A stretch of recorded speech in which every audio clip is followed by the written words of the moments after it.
Good morning, everybody. I'm just jumping on real quick. Just got back from my run, so don't mind me, and headed to my daughter's horse show. But as promised, going to do a quick recap of the two Zooms last night. I guess it probably wasn't a very good night for people. It was too bad. I was psyched Jill was able to get on and was basically trying to do a game plan call for our entire organization.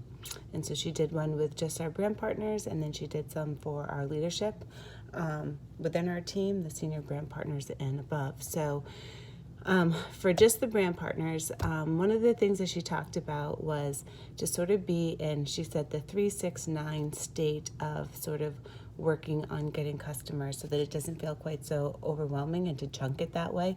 Get 3, and then after you get your 3, try to get another 3 so you're at 6, and then try to get another 3. And she talked a lot about a funnel and about constantly trying to refill that funnel and kind of staying in that 3-6-9 state. That way you don't seem to like overwhelm yourself so much. You can just sort of chunk it into pieces. And I know for me, when I started, I did that. I wanted 3, then I wanted 6, then I wanted 9. And then once I got 9, I always had in my head that if every month I got between 1 and 3 new customers, which means I'd probably average 2, that's 24 new customers a year. That's awesome. So it doesn't have to be these big, huge growth things every single month, but then you'll have those months that for whatever reason where you are in your funnel, a lot of people are then like purchasing or leaping or so that's what she kind of talked about. And I think that's the whole idea of the Narian rhythm too, is kind of going from one month and then kind of getting momentum to go into the next month. She said it's really important that, sorry, just making sure I'm following my notes. She said, if you guys have not written down already, where do you want to be by December 31st? So it's important for you to write that in your planner or write that down someplace for you to take a look at, and so that you have a goal that you see and that you're going for. So whatever that is for you, it could be just senior brand partner, which is awesome. It could be director. It could be senior director. Write it down someplace so that you're looking at it. My handwriting was horrible last night.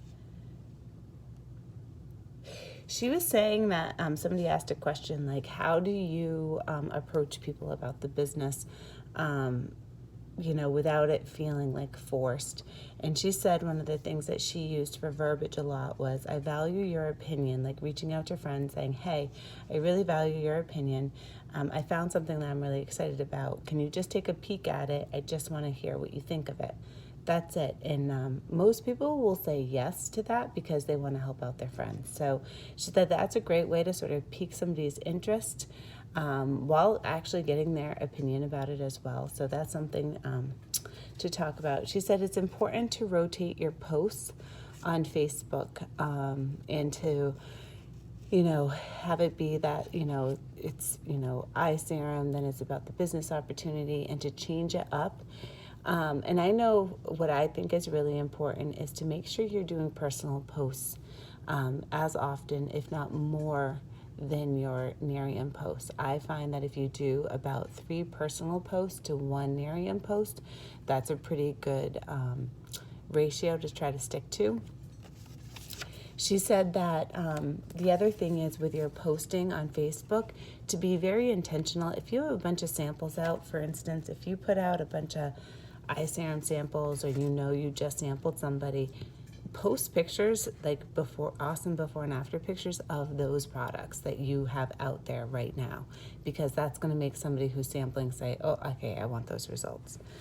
And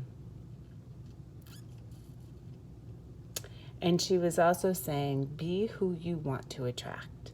Whatever kind of person you want to attract, be that person in general, like in your day-to-day life. And that's what you're going to draw to yourself. So that's what she had to say. And then last thing she said, sorry, Chris is coming in on my recorded call of my recap.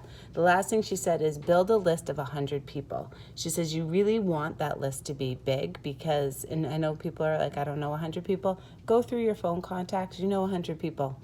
And you can reach out to them the way that we just said, you know, I value your opinion when you take a peek at something. So that's the quick recap. If you guys have questions, you can reach out to me. And the other thing is we are going to have a question and answers page going live here soon. Kelly Guzman has been a rock star and gotten that put together. So stay tuned on that. Have a great day, you guys.